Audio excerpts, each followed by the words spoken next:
اعوذ باللہ من الشیطان الرجیم بسم اللہ الرحمن الرحیم السلام علیکم ورحمۃ اللہ وبرکاتہ۔ ناظرین، ایک اور ویڈیو کے ساتھ آپ کا اپنا میزبان قادر بخش کلہوڑو آپ کی خدمت میں حاضر ہے۔ پیارے دوستو، اللہ تعالیٰ کی پسند اور ناپسند ہر مسلمان کے لیے بہت اہمیت رکھتی ہے، کیونکہ اسی معیار پر اس کی کامیابی یا ناکامی کا انحصار ہے۔ اگر بندے اللہ تعالیٰ کی پسند کا کام کریں گے تو وہ ان سے راضی اور خوش ہوگا اور ان کو مزید نعمتوں اور بھلائیوں سے نوازے گا، لیکن اگر وہ اللہ کے ناپسندیدہ کام کریں گے تو ان سے اللہ پاک ناراض ہوگا اور انہیں سزا دے گا۔ پہلی صورت میں بندوں کے لیے کامیابی اور فلاح ہے، اور دوسری صورت میں ان کے لیے ناکامی اور خسارہ ہے۔ لہٰذا یہ ضروری ہے کہ ہم دنیا اور آخرت میں اپنی کامیابی اور فلاح کے لیے صرف وہی کام کریں جو اللہ تعالیٰ کو پسند ہیں اور جن کے کرنے کا اس نے ہمیں حکم دیا ہے، خواہ وہ حکم ہمیں قرآن کریم کے ذریعے سے دیا گیا ہو یا سنت کے ذریعے سے۔ اسی طرح ہمیں دنیا اور آخرت میں ناکامی اور خسارے سے بچنے کے لیے ایسے کاموں سے باز رہنا چاہیے جو اللہ تعالیٰ کو ناپسند ہیں اور جن سے اس نے ہمیں منع فرمایا ہے، خواہ وہ ممانعت قرآن و سنت میں کی گئی ہو یا احادیث میں۔ اور ایمان کا تقاضا بھی یہی ہے کہ ایسے کام کیے جائیں جن سے اللہ رب العزت اور اس کا رسول مکرم صلی اللہ علیہ وآلہ وسلم راضی ہوں، جیسا کہ ارشاد باری تعالیٰ ہے، اور اس کے رسول صلی اللہ علیہ وآلہ وسلم زیادہ حقدار ہیں کہ انہیں راضی کریں اگر وہ مومن ہیں۔ اس کے علاوہ ہر ایک مسلمان اللہ تعالیٰ کی اطاعت اور رسول اللہ صلی اللہ علیہ وآلہ وسلم کی اطاعت کا پابند ہے۔ پیارے دوستو، آج کی اس ویڈیو میں ہم نے تفصیل سے آپ کو قرآنی آیات اور احادیث پیش کی ہیں کہ جن میں وضاحت کی گئی ہے کہ وہ کون کون سی چیزیں ہیں جنہیں اللہ تعالیٰ پسند فرماتا ہے اور وہ کون کون سی ناپسندیدہ چیزیں ہیں، تاکہ ہم اللہ کی پسند کے مطابق اپنی زندگی گزاریں اور ان کاموں سے بچنے کی پوری کوشش کریں جو اللہ تبارک و تعالیٰ کو ناپسند ہیں۔ امید ہے کہ آج کی ویڈیو کو بھی آپ پورا دیکھیں گے اور فائدہ اٹھائیں گے۔ آپ سے گزارش صرف اتنی ہے کہ ویڈیو کو آخر تک ضرور دیکھیے گا۔ ناظرین گرامی، حضرت ابو ہریرہ رضی اللہ تعالی عنہ سے روایت ہے کہ رسول اللہ صلی اللہ علیہ وآلہ وسلم نے فرمایا کہ اللہ تعالی ہمارے لیے 3 چیزوں کو پسند فرماتا ہے اور 3 چیزوں کو ناپسند فرماتا ہے، پس تمہارے لیے یہ پسند فرماتا ہے کہ تم اس کی عبادت کرو اور اس کے ساتھ کسی کو شریک مت ٹھہراؤ۔ نمبر 2 یہ کہ تم اللہ کی رسی کو مضبوطی سے پکڑ لو۔ نمبر 3 اور جدا جدا نہ ہو جاؤ، اور تمہارے لیے ناپسند کرتا ہے ایک قیل و قال کو، اور دوسرا زیادہ سوال کرنے کو، اور تیسرا مال ضائع کرنے کو۔ رب حکیم و علیم نے اپنے بندوں کے لیے ہر اس چیز کو پسند فرمایا ہے جس میں ان کے دین اور دنیا کی خیر اور بھلائی ہے، اور اس کے برخلاف ہر اس چیز کو ناپسند فرمایا ہے جس میں ان کے دین و دنیا کے لیے ضرر اور نقصان ہے۔ ارشاد باری تعالیٰ ہے، اگر تم ناشکری کرو گے تو یاد رکھو کہ اللہ تعالیٰ تم سب سے بے نیاز ہے اور وہ اپنے بندوں کی ناشکری سے خوش نہیں، اور اگر تم شکر کرو تو وہ اسے تمہارے لیے پسند کرے گا، اور کوئی کسی کا بوجھ نہیں اٹھاتا۔ پھر تم سب کا لوٹنا تمہارے رب کی طرف ہے، تمہیں وہ بتلا دے گا جو تم کرتے ہو۔ ناظرین، جو چیزیں اللہ تعالیٰ کو پسند ہیں کہ بندے صرف اور صرف اللہ وحدہ لا شریک ہو کے لیے اپنی تمام ظاہری اور باطنی عبادت کریں، ایمان سے متعلق تمام اصولوں کو اپنائیں اور اس کے تمام احکام بجا لائیں، نیک اعمال اور عمدہ اخلاق کو اپنا شیوا بنائیں، اور یہ سب کچھ صرف اور صرف اللہ تعالیٰ کی رضا کے لیے ہو۔ ارشاد نبوی صلی اللہ علیہ وآلہ وسلم ہے کہ اللہ تعالیٰ کے نزدیک سب سے پسندیدہ عمل ایمان لانا ہے۔ اللہ تعالیٰ پر ایمان لانے کا مطلب ہے کہ اسے وحدہ لا شریک تسلیم کیا جائے، اس کی ذات اور صفات میں کسی کو شریک نہ کیا جائے، فقط اسی کی عبادت کی جائے اور ہر قسم کی نظر اور قربانی اسی کے لیے مانی جائے۔ ارشاد باری تعالیٰ ہے، آج ہم نے تمہارے لیے تمہارے دین کو مکمل کر دیا اور اپنی نعمتیں تم پر پوری کر دیں اور دین اسلام کو تمہارے لیے پسند کر لیا۔ اللہ تعالیٰ نے دین اسلام کو مسلمانوں کے لیے پسند کیا ہے۔ اسلام کا مطلب ہے کہ اپنے آپ کو کسی دوسرے کے بالکل سپرد کر دینا اور اس کی مرضی کے تابع ہو جانا۔ جیسا کہ انبیاء کرام علیہم السلام کے ذریعے بھیجے ہوئے دین کو اس لیے اسلام کہتے ہیں کہ اس میں بندہ اپنے آپ کو اللہ کی مرضی کے سپرد کر دیتا ہے اور اپنی خواہش کو اللہ کی خواہشات کے تابع کر دیتا ہے۔ یہی اسلام کی حقیقت ہے اور اس کا ہم سے مطالبہ کیا گیا ہے۔ دوسری جگہ ارشاد باری تعالیٰ ہے، اور اس شخص سے کس کا دین اچھا ہو سکتا ہے جس نے حکم خدا کو قبول کیا۔ ناظرین، اسلام کے اندر کچھ خاص احکامات ہیں جو اسلام کی روح ہیں اور ان کو پورا کرنا ہی اصل ایمان ہے، جیسے توحید، نماز، روزہ، زکوٰۃ اور حج۔ اسلام کے یہ ارکان ہیں اور انہیں اسلام کی بنیاد بھی قرار دیا گیا ہے۔ یہ دین اب مکمل ہے جس میں کوئی جھوٹ نہیں۔ اللہ تعالیٰ نے جب اسلام کو دین کے طور پر پسند فرمایا تو اسے دستور حیات مقرر فرما دیا، اور ارشاد باری تعالیٰ ہے، جو لوگ تم میں سے ایمان لائے اور نیک کام کرتے رہے ان سے خدا کا وعدہ ہے کہ ان کو ملک کا حاکم بنا دے گا، جیسا کہ ان سے پہلے لوگوں کو حاکم بنایا تھا، اور ان کے دین کو جس کو ان کے لیے پسند کیا ہے مستحکم اور پائیدار کرے گا، اور خوف کے بعد ان کو امن بخشے گا۔ وہ میری عبادت کریں گے، میرے ساتھ کسی کو شریک نہ کریں گے، اور جو اس کے بعد کفر کرے تو ایسے لوگ بد کردار ہیں۔ جب آپ صلی اللہ علیہ وآلہ وسلم نے مکہ کی وادی میں اکیلے توحید ربانی کی دعوت کا آغاز فرمایا تو لوگ ایک دم چونک اٹھے کہ کہاں 360 خدا اور کہاں ایک خدا۔ کیا تھا؟ وہ لوگ مخالفت کمر بستہ ہو گئے، توحید کی دعوت کے آگے ہر طرح کے بند باندھے، بندشیں لگائیں، بائیکاٹ کیے، رشتہ داریاں توڑیں اور ایک نئی تاریخ رقم کی۔ لیکن اسلام کی اس ابتدائی کمزور جماعت کی استقامت کو ٹھیس نہ پہنچا سکے۔ پھر ہجرت کا حکم آ گیا، مسلمان نبی کریم صلی اللہ علیہ وآلہ وسلم کے ساتھ مدینہ اکٹھے ہوئے، قتال و جہاد کا حکم بھی آ گیا۔ آپ صلی اللہ علیہ وآلہ وسلم کے حیات مبارکہ ہی میں مکہ، خیبر، بحرین اور سرزمین عرب فتح ہوئی۔ آپ صلی اللہ علیہ وآلہ وسلم کے اس دنیا سے جانے کے بعد صدیق اکبر رضی اللہ تعالی عنہ نے مسلمانوں کے شیرازہ کو بکھرنے سے بچایا، جزیرہ عرب کو سنبھالا، فارس کی طرف اسلامی لشکر بھیجے، اس طرح روم اور مصر کی طرف بھی فوج روانہ کی۔ ایک طرف بصرہ اور دمشق اور دوسری طرف حوران فتح ہوا، اسلام کا کلمہ بلند ہوا۔ آپ نے جاتے وقت حضرت عمر رضی اللہ تعالی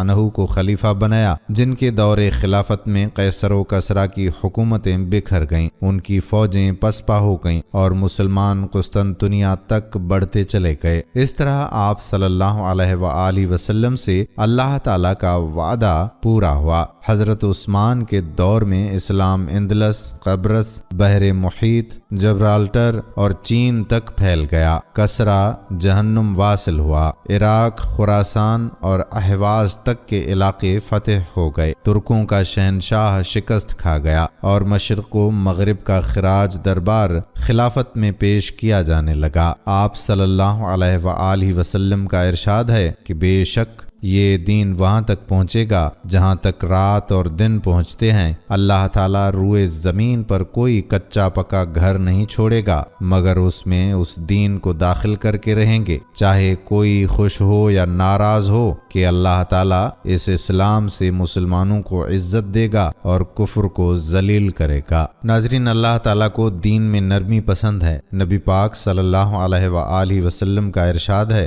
فرمایا کہ اللہ کے نزدیک سب سے پسندیدہ دین حنیف یعنی سیدھا اور نرمی والا دین ہے۔ اللہ تعالیٰ کو دین میں شرک سخت ناپسند ہے، اور شرک کی بے شمار قسمیں ہیں جس میں شرک اصغر اور شرک اکبر شامل ہیں۔ شرک اکبر وہ ہے جس میں اللہ تعالیٰ کے ساتھ کسی کو شریک کیا جائے، اور شرک اصغر میں ریاکاری شامل ہے۔ آپ صلی اللہ علیہ وآلہ وسلم نے ارشاد فرمایا کہ مجھے تم پر سب سے زیادہ جس چیز کا ڈر ہے وہ شرک اصغر ہے۔ صحابہ کرام رضی اللہ تعالی عنہم اجمعین نے عرض کیا کہ یا رسول اللہ صلی اللہ علیہ وآلہ وسلم یہ شرک اصغر کیا ہے؟ تو آپ صلی اللہ علیہ وآلہ وسلم نے فرمایا کہ یہ ریاکاری ہے۔ بے شک اللہ تعالیٰ جس دن بندوں کو ان کے اعمال کا بدلہ دے گا اس دن ان سے یہ کہے گا کہ جاؤ ان لوگوں کی طرف، ان سے جا کر اپنے اعمال کا بدلہ لے لو جن کو دکھانے کے لیے تم دنیا میں اعمال کیا کرتے تھے۔ ذرا جا کر دیکھو تو کیا تم ان کے پاس اپنے اعمال کا کوئی بدلہ پاتے ہو کہ جو وہ تمہیں دے سکیں؟ آپ صلی اللہ علیہ وآلہ وسلم نے مزید فرمایا کہ اللہ تعالیٰ فرماتا ہے کہ میں سب شریکوں سے بڑھ کر شرک سے بے پرواہ ہوں، پر جس نے کوئی عمل کیا اور اس میں میرے ساتھ کسی دوسرے کو شریک کر لیا تو میں اس عمل کو اس کے شریک کے لیے چھوڑ دیتا ہوں اور خود اس سے بے پرواہ ہو جاتا ہوں۔ مطلب یہ کہ ریاکار کا عمل باطل ہے، اس پر اجر و ثواب نہ ملے گا۔ دوستو، اللہ تعالیٰ کو رسول اللہ صلی اللہ علیہ وآلہ وسلم کی استطاعت پسند ہے۔ ارشاد باری تعالیٰ ہوا، اے پیغمبر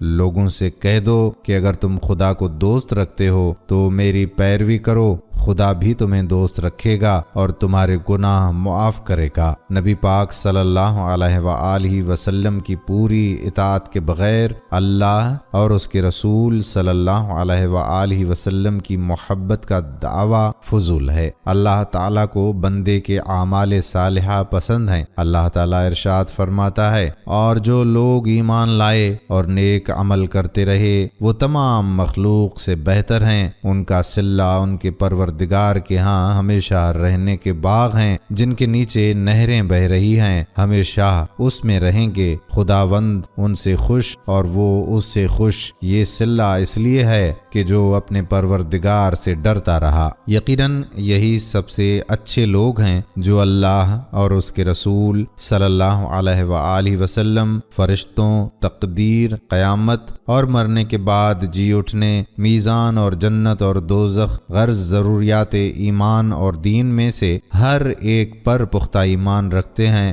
زبانوں سے اقرار، دل سے تصدیق اور عذاب سے ان پر عمل کرتے ہیں، ارکان اسلام، نماز، روزہ، زکوٰۃ، حج وغیرہ پر کاربند رہتے ہیں، اپنے ایمان کو شرک سے آلودہ نہیں کرتے بلکہ محبت اور عداوت خدا کے لیے رکھتے ہیں۔ ان لوگوں کے لیے آخرت کی خوشخبریاں ہیں، جنت کی نہریں، اس کے میوے، اس کی پاکیزہ بیویاں اور ہمیشہ کی رہائش انہی لوگوں کے لیے ہے۔ جب بندہ مومن خود کو اعمال صالحہ سے آراستہ کر لیتا ہے تو موت کے وقت ان کا نفس مطمئنہ بن جاتا ہے۔ ایسے ہی نفس کے بارے میں ارشاد باری تعالیٰ ہے، اے اطمینان والی روح، تو اپنے پروردگار کی طرف چل کہ تو اس سے خوش اور تجھ سے خوش، پھر ادھر چل کر تو میرے خاص بندوں میں شامل ہو جا اور میری جنت میں داخل ہو جا۔ مزید اچھے اعمال میں اللہ تعالیٰ کو دوسروں کے ساتھ خیر خواہی پسند ہے، جیسا کہ نبی کریم صلی اللہ علیہ وآلہ وسلم نے ارشاد فرمایا کہ لوگوں میں سب سے زیادہ محبوب اللہ کو وہ ہے جو دوسروں کو زیادہ نفع پہنچائے۔ دوسروں سے مراد عام ہے، وہ چاہے رشتہ دار ہوں یا عام لوگ ہوں، غرض یہ کہ وہ شخص ہے جو دوسرے کو اللہ اور اس کے رسول صلی اللہ علیہ وآلہ وسلم کی اطاعت پر لائے اور انہیں اللہ اور اللہ کے رسول صلی اللہ علیہ وآلہ وسلم کی نافرمانی سے بچائے اور آخرت کی سعادتوں سے سرفراز کرنے میں اس کا مددگار بنے۔ اللہ تعالیٰ کو ہمسایوں کے ساتھ حسن سلوک پسند ہے۔ نبی کریم صلی اللہ علیہ وآلہ وسلم نے ارشاد فرمایا،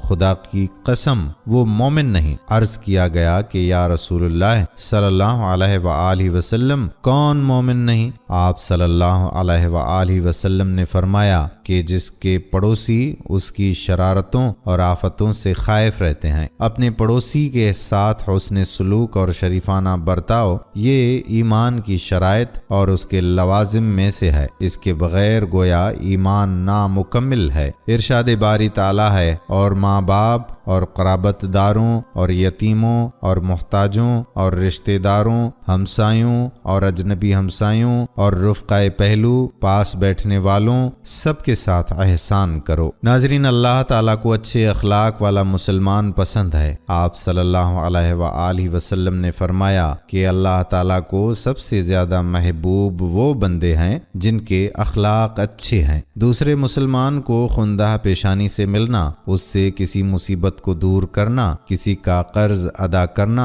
اگر خود قرض خواہ ہو تو اس کو معاف کر دینا، یا تنگ دستی میں مقروض کو مہلت اور سہولت دینا، بھوکے کو کھانا کھلانا، خاص طور پر بھوکے پڑوسی کو کھانا کھلانا، حسن اخلاق سے پیش آنا، اس کی حاجت روائی کرنا، ایمان کے ثمرات اور اس کے لوازمات اور حسن اخلاق میں سے ہیں۔ نبی کریم صلی اللہ علیہ وآلہ وسلم نے فرمایا کہ کوئی گھونٹ غصے کے گھونٹ سے بڑھ کر اللہ کے نزدیک اجر والا نہیں کہ جسے بندہ اللہ کی رضا کے لیے پی جائے۔ اللہ تعالیٰ کو ایماندار پسند ہے۔ نبی کریم صلی اللہ علیہ وآلہ وسلم نے فرمایا، اگر تم چاہتے ہو کہ اللہ تعالیٰ اور اس کے رسول صلی اللہ علیہ وآلہ وسلم تم سے محبت کرنے لگیں تو تم یہ 3 عادتیں اپناؤ۔ جب تمہیں امانت سپرد کی جائے تو اس کو ادا کرو، اور جب بولو سچ بولو، اور ظالم پڑوسی کے ساتھ نیک سلوک کرو۔ دوسری جگہ فرمایا، جس میں امانت کی خصلت نہیں اس میں ایمان نہیں، اور جس میں عہد کی پابندی نہیں اس میں دین نہیں۔ دوستو، آپ کو بتاتے ہیں کہ اللہ تعالیٰ کو کیا چیز ناپسند ہے۔ اللہ تعالیٰ کو کفر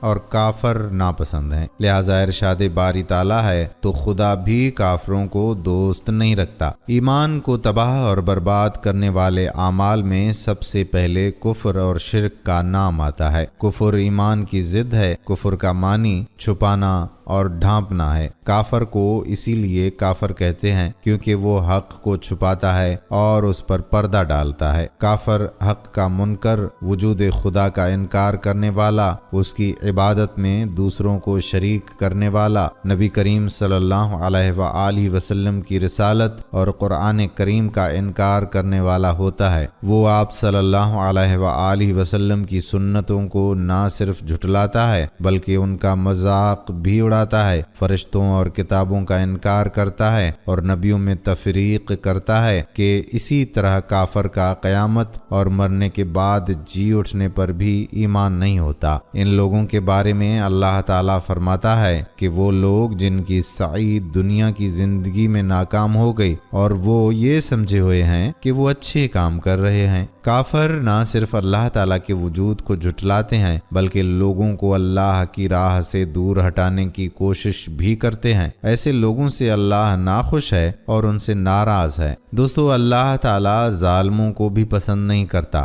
لہٰذا ارشاد باری تعالیٰ ہے اور خدا ظالموں کو دوست نہیں رکھتا۔ یہ ظالم مشرکین ہیں کیونکہ شرک کو اللہ تعالیٰ نے سب سے بڑا گناہ قرار دیا ہے۔ ارشاد باری تعالیٰ ہے، شرک تو بڑا ظلم ہے۔ مشرک یاد دلانے کے باوجود اللہ کی آیتوں سے انکار کرتا ہے، سامنے آ جانے کے باوجود سچی بات کو جھٹلاتا ہے، آسمانی کتابیں اس کے پاس ہیں، ان کو جانتا بھی ہے، پھر بھی حق سے مکر جاتا ہے۔ اللہ تعالیٰ کو فحش گوئی اور بد کلامی پسند نہیں۔ آپ صلی اللہ تعالیٰ علیہ وآلہ وسلم نے ارشاد فرمایا، مومن لعن تان کرنے والا نہیں ہوتا اور نہ ہی فحش گو اور بد کلام ہوتا ہے۔ بد کلامی، فحش گوئی، دوسروں کے خلاف زبان درازی کرنا، یہ عادت ایمان کے منافی ہیں۔ مسلمان کو اس سے پاک ہونا چاہیے۔ اللہ تعالیٰ کو حد سے بڑھنے والے لوگ پسند نہیں، لہٰذا ارشاد ربانی ہے اور حد سے تجاوز نہ کرو۔ بے شک اللہ تعالیٰ حد سے تجاوز کرنے والوں کو پسند نہیں فرماتا۔ ہر شے میں حد سے باہر نکل جانا برا ہے، مگر یہاں گناہوں اور ظلم میں حد سے آگے نکلنا مراد ہے۔ یہ بھی ایمان کے منافی ایک صفت ہے۔ اللہ اور اس کے رسول صلی اللہ علیہ وآلہ وسلم کو جھٹلانا، ان پر جھوٹ باندھنا، دستے ظلم دراز کرنا، قتل و غارت کرنا، لوٹ کھسوٹ کا بازار گرم کرنا، یہ سب حد سے بڑھنے میں شامل ہیں۔ اللہ تعالیٰ کو زمین میں فساد کرنے والے لوگ پسند نہیں۔ وہ فرماتا ہے، خدا فتنہ انگیزی کو پسند نہیں کرتا، اس کے ساتھ ساتھ خدا فساد کرنے والوں کو دوست نہیں رکھتا۔ ناظرین، فساد بھی ایمان کی مخالف ایک صفت ہے، یہ فلاح اور درستی کی ضد ہے۔ اگر کسی شے میں اس کی سچائی کے مخالف جانب چلا جائے تو اس کو اصطلاح میں فساد کہا جاتا ہے۔ مسلمانوں پر ظلم کرنا، ان کا دین بگاڑنے کے لیے ان میں بدعت ایجاد کرنا، ان کے ساتھ کیے گئے وعدوں کو توڑنا اور ان کے عقائد کو بگاڑنا اور ان کی بستیوں کو تباہ و برباد کرنا، یہ سب فساد فی الارض میں شامل ہے۔ پھر ایسے لوگوں کے دل جہاں نور ایمان سے خالی ہوتے ہیں، وہیں ان کے ظاہری جسم نیک اعمال سے بھی عاری ہوتے ہیں۔ شراب نوشی، سمگلنگ، سود خوری، چوری، ڈاکہ، زنا، بدکاری، لوٹ کھسوٹ، ذخیرہ اندوزی، ملاوٹ، جادو ٹونا اور مکر و فریب کرنا ہی ان لوگوں کی زندگیوں کا مقصد رہ جاتا ہے۔ یہ لوگ رب کی دھرتی پر فساد ہی فساد ہوتے ہیں۔ دوستو، منافقین سے اللہ تعالیٰ بے حد ناراض ہوتا ہے۔ ان کے بارے میں ارشاد فرمایا، اور اس لیے کہ منافق مردوں اور منافق عورتوں اور مشرک مردوں اور مشرک عورتوں کو جو خدا کے حق میں برے برے خیال رکھتے ہیں، عذاب دے کر انہی پر بڑے حادثے واقع ہوں اور خدا ان پر غصے اور ان پر لعنت کی اور ان کے لیے دوزخ تیار کی، وہ بری جگہ ہے۔ نفاق بھی ایمان کے مخالف ہیں۔ یہ باطن کے ظاہر کے خلاف ہونے کا نام ہے کہ ظاہر میں تو خیر دکھائے جبکہ جی میں شر اور کفر چھپا ہوا ہو۔ نفاق کی دوسری قسم یہ ہے کہ دل سے تو ایمان کا قائل ہو مگر ظاہری اعمال اور ایمان کے تقاضے نہ ہو، یعنی اس میں قول و فعل کا تضاد ہو۔ ایسا شخص دائرہ اسلام سے تو خارج نہیں، لیکن اکثر نفاق عملی، نفاق اقتصادی تک پہنچ دیتا ہے۔ منافق شہادت سے بچ جانے کو نعمت سمجھتا ہے، اس کو کیا معلوم کہ شہید آخرت میں کس رتبے اور مرتبے اور رزق سے نوازا جائے گا۔ منافق ہر وقت مسلمان کو ختم ہو جانے کی انتظار میں رہتا ہے کہ کب کفار ان پر غالب آ کر ان کا شیرازہ بکھیر دیں۔ اس کے علاوہ مرتدین پر رب تعالیٰ کا غضب اور اس کی ناراضگی ہے۔ لہٰذا ارشاد باری تعالیٰ ہے، جو شخص ایمان لانے کے بعد خدا سے کفر کرے، وہ نہیں جو کفر پر زبردستی مجبور کیا گیا ہو اور اس کا دل ایمان کے ساتھ مطمئن ہو، بلکہ وہ جو دل سے اور دل کھول کر کفر کرے تو ایسوں پر اللہ کا غضب ہے اور انہیں بڑا سخت عذاب ہونے والا ہے۔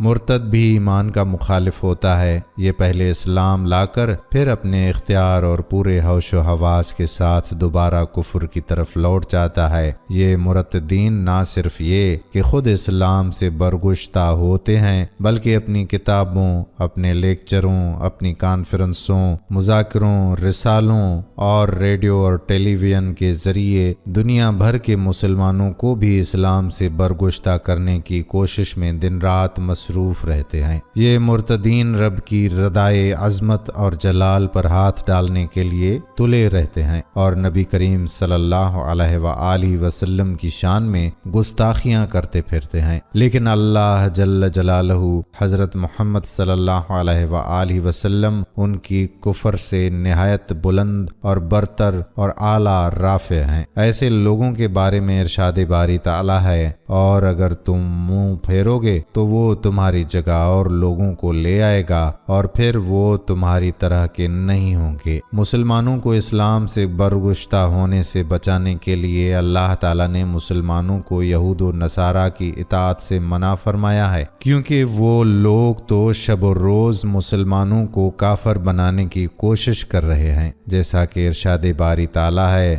بہت سے اہل کتاب اپنے دل کی جلن سے یہ چاہتے ہیں کہ ایمان لا چکنے کے بعد تم کو پھر سے کافر بنا دیں، حالانکہ ان پر حق ظاہر ہو چکا ہے۔ یقیناً ان کافروں کی دوستی مسلمانوں کو کفر کے فتنے میں مبتلا کر دینے والی ہے، لہٰذا مومن فقط مومن کو ہی دوست بنائے، وگرنہ آخرت میں کہیں ہم ان کی صفوں میں نہ اسے کھڑا کر دیں۔ ارشاد باری تعالیٰ ہے کہ جو لوگ بغیر اس کے ان کے پاس کوئی دلیل آئی ہو خدا کی آیتوں میں جھگڑتے ہیں، خدا کے نزدیک اور مومنوں کے نزدیک یہ جھگڑا سخت ناپسند ہے، اسی طرح خدا ہر متکبر سرکش کے دل پر مہر لگا دیتا ہے۔ اللہ کی آیتوں میں جھگڑنا بھی ایمان کی مخالف صفت ہے۔ یہ اللہ تعالیٰ کی آیت کا بغیر کسی دلیل کے مقابلہ کرنا ہے۔ ایسے لوگوں کے دلوں پر اللہ تعالیٰ مہر لگا دیتا ہے، پھر وہ لوگ نہ تو ہدایت کو سمجھتے ہیں اور نہ ہی حق قبول کرتے ہیں۔ ناظرین، کیا آپ جانتے ہیں کہ اللہ تعالیٰ کا کن لوگوں پر غضب ہے؟ اللہ تعالیٰ کا یہودیوں پر غضب ہے۔ ارشاد ربانی ہے، اللہ کا ان پر غصہ ہوا۔ جن پر اللہ تعالیٰ کا غضب ہوا ان سے مراد یہودی ہیں، عیسائی ہیں۔ اور امام فخر الدین رازی رحمت اللہ علیہ نے یہ بھی لکھا کہ جن پر غضب ہوا ان سے مراد بد عمل ہیں اور بہکے ہوں سے مراد بد عقیدہ لوگ ہیں۔ ہر مسلمان کو چاہیے کہ وہ عقائد، اعمال، سیرت، صورت ہر اعتبار سے کافروں اور تمام کفار سے الگ رہے، نہ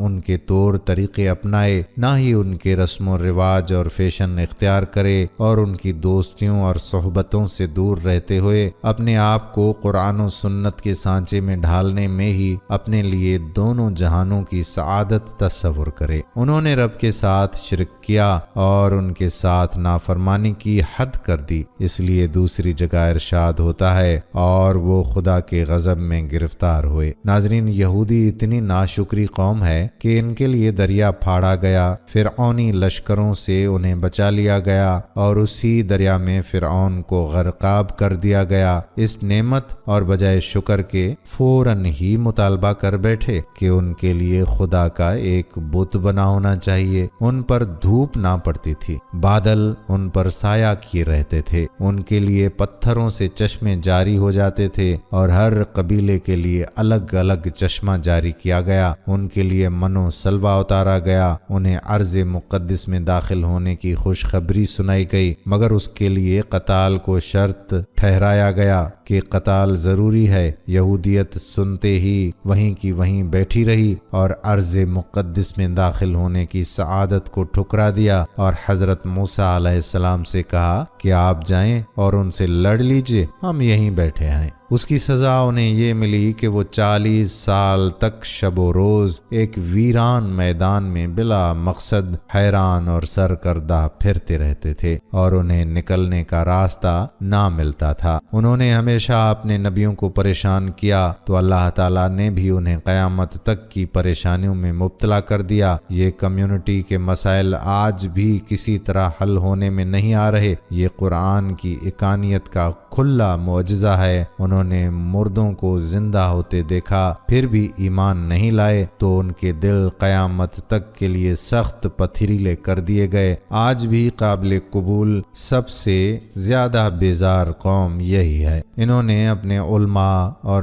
بزرگان دین اور بڑوں کو رب کی طرح قابل احترام جانا، ان کی رب کی طرح تابعداری کی، حضرت موسیٰ علیہ السلام کی دل آزاری کی، حضرت مریم علیہ السلام پر نہایت بھیانک تہمتیں لگائیں، حضرت عیسیٰ علیہ السلام کے قتل کا دعویٰ کیا، ان سے حسد کیا، ان کے معجزات سے انکار کیا، انہیں صلیب پر چڑھانے کی سازش کی، تو رب کریم نے نہ صرف قیامت تک کے لیے حضرت عیسیٰ علیہ السلام کو آسمان پر اٹھا لیا، یہ کسی اور کو حضرت عیسیٰ علیہ السلام کے شبہ میں پکڑ کر اس غریب کو پھانسی پر چڑھا کر یہ سمجھ بیٹھے کہ ہم نے عیسیٰ علیہ السلام کو پھانسی دے دی ہے، اور بلکہ ان پر حضرت داؤد اور حضرت عیسیٰ علیہ السلام کی زبانی لعنت بھی فرمائی۔ حضرت عیسیٰ علیہ السلام نے چت قبر سانپوں کی اولاد کہہ کر انہیں پکارا تھا۔ دوستو، اللہ تعالیٰ کو چند منافقانہ اعمال اور عادات بھی بالکل پسند نہیں ہیں، جیسا کہ اللہ تعالیٰ کو خیانت کرنے والے پسند نہیں۔ اللہ تعالیٰ فرماتا ہے کہ کچھ شک نہیں کہ خدا دغا بازوں کو دوست نہیں رکھتا،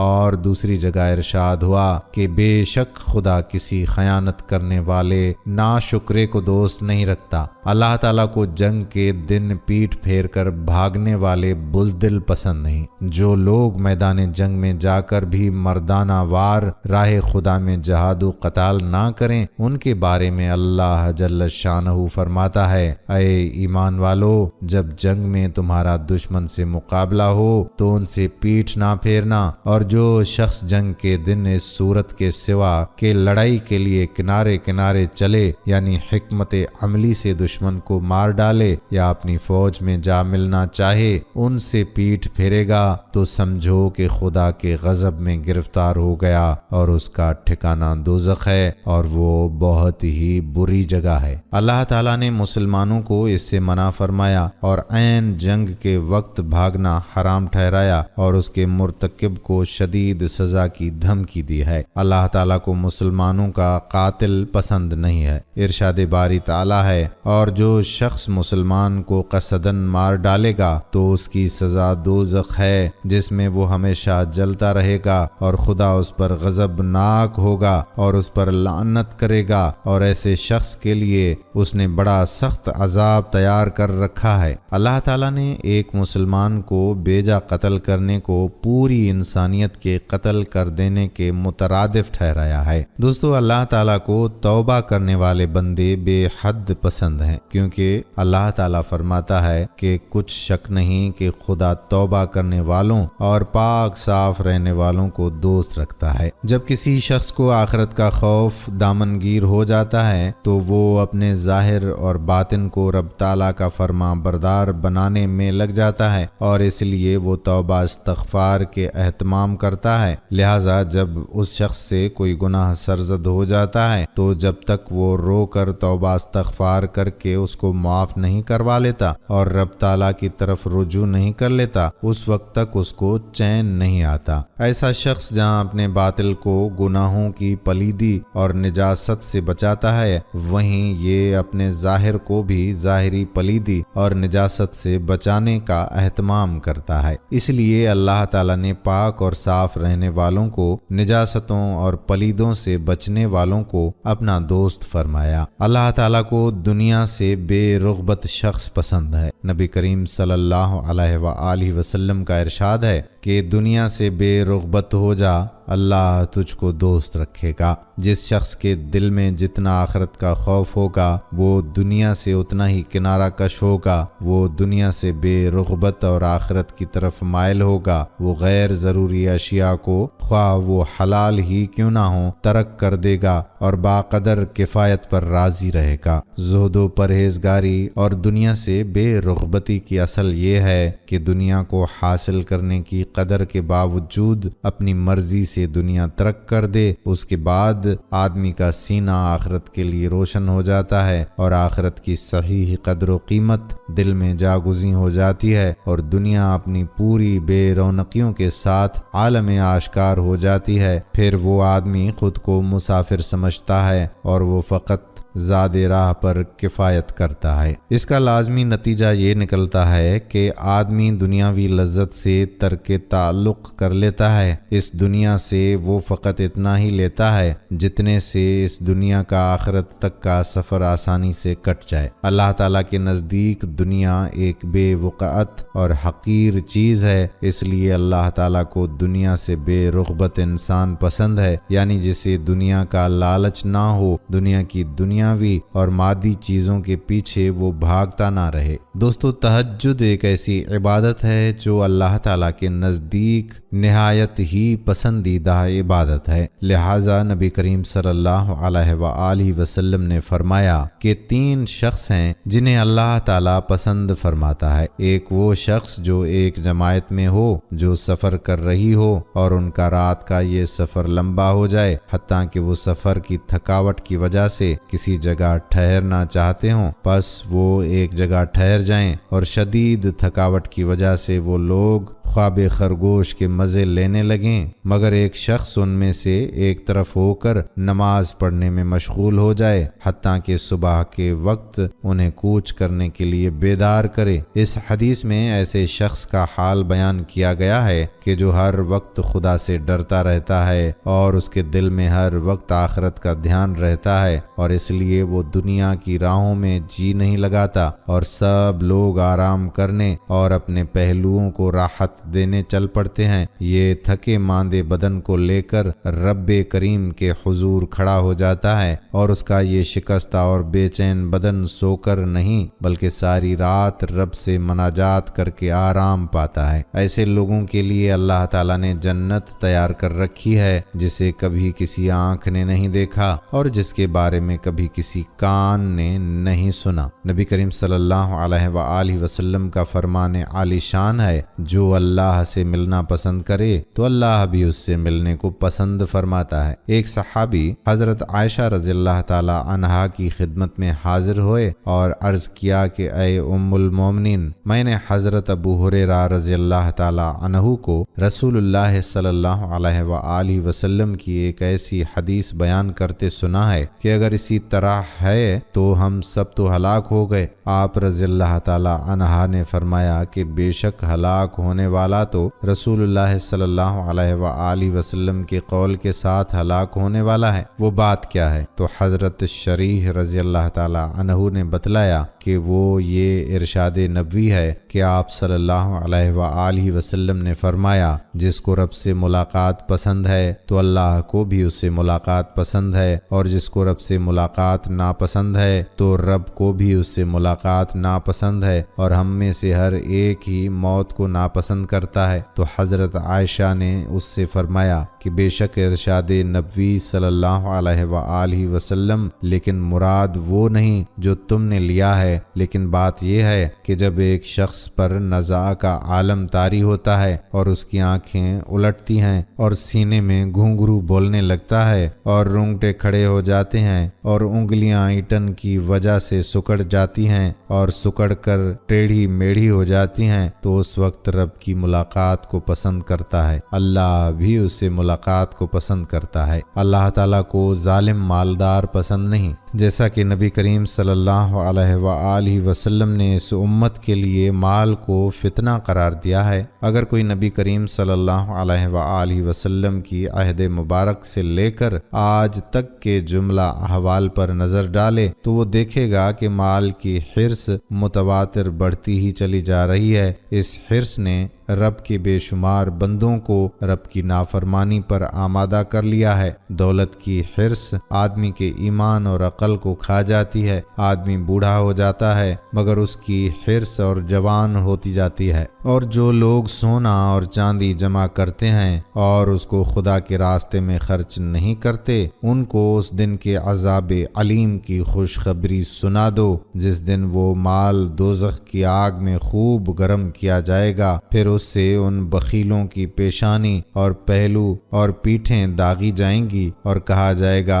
کہ یہ وہی ہے جو تم نے اپنے لیے جمع کیا تھا، سو جو تم جمع کرتے تھے اب اس کا مزہ چکھو۔ اللہ تعالیٰ کو قوی اختیار کرنے والا انسان پسند ہے۔ آپ صلی اللہ علیہ وآلہ وسلم نے ایک شخص کے سوال پر ارشاد فرمایا کہ دنیا کی طرف سے اعراض اور بے رخی اختیار کر لو تو اللہ تعالیٰ تم سے محبت کرنے لگے گا، اور جو مال و جاہ لوگوں کے پاس ہے اسے اعراض اور بے رغبتی اختیار کر لو تو لوگ تم سے محبت کرنے لگیں گے۔ دنیائی عیش و آرام اور لذت و شہوت کو ترک کرنے کا نام زہد ہے۔ نبی کریم صلی اللہ علیہ وآلہ وسلم نے اپنے قول اور فعل سے امت کو زہد اختیار کرنے کی بڑی ترغیب دی ہے۔ اللہ تعالیٰ کو فاسق ناپسند ہے۔ ارشاد باری تعالیٰ ہے کہ خدا نافرمان لوگوں سے خوش نہیں ہوتا۔ نبی پاک صلی اللہ علیہ وآلہ وسلم نے فرمایا کہ تم کسی بدکار کی کسی نعمت یا خوشحالی کی وجہ سے کبھی رشک نہ کرنا۔ تم کو معلوم نہیں کہ مرنے کے بعد اس پر کیا کیا مصیبتیں پڑنے والی ہیں۔ اللہ کے یہاں اس کے لیے ایک ایسا قاتل ہے جس کو کبھی موت نہیں۔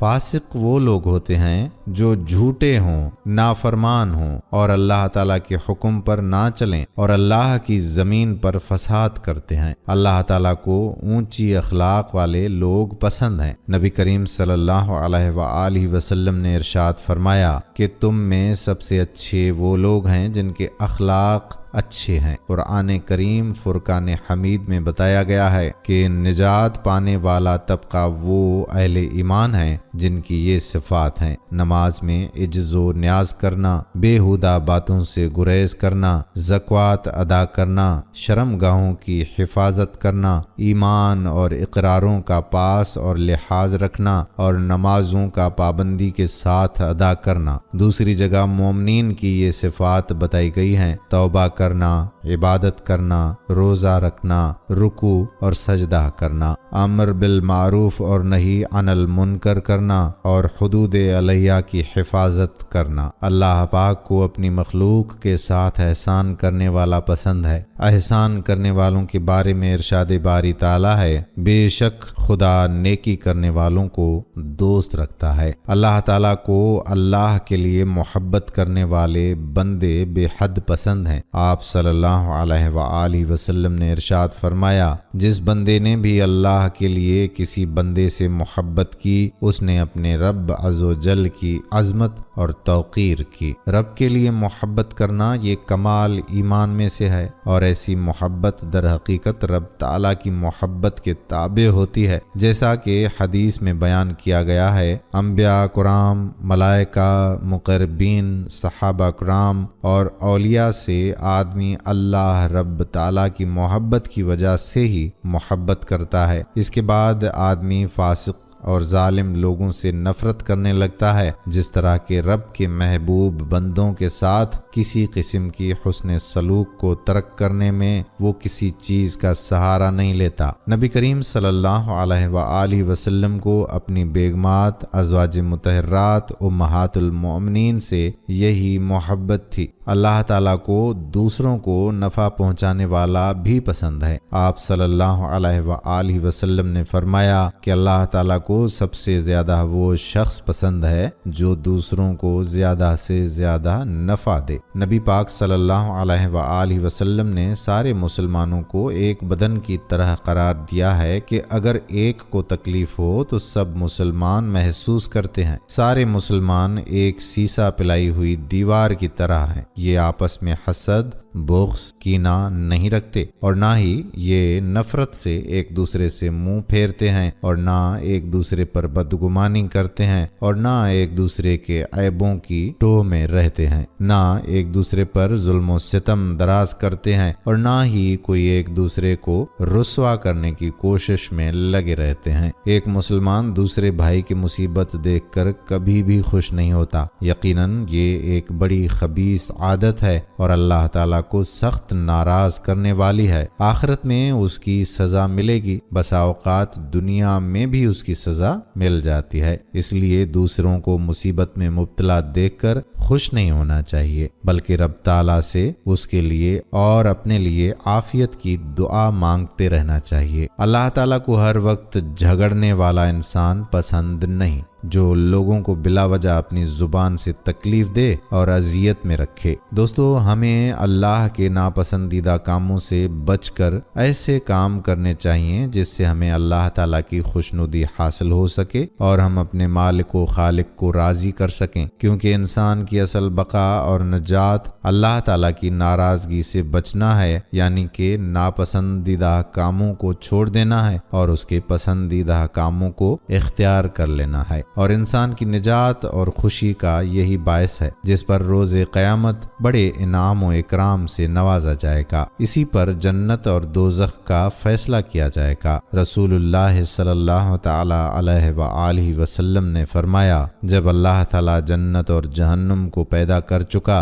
تو جبرائیل علیہ السلام کو جنت کی طرف بھیجا کہ جنت اور اس میں جنتیوں کے لیے جو کچھ ہم نے تیار کر رکھا ہے اسے جا کر دیکھو۔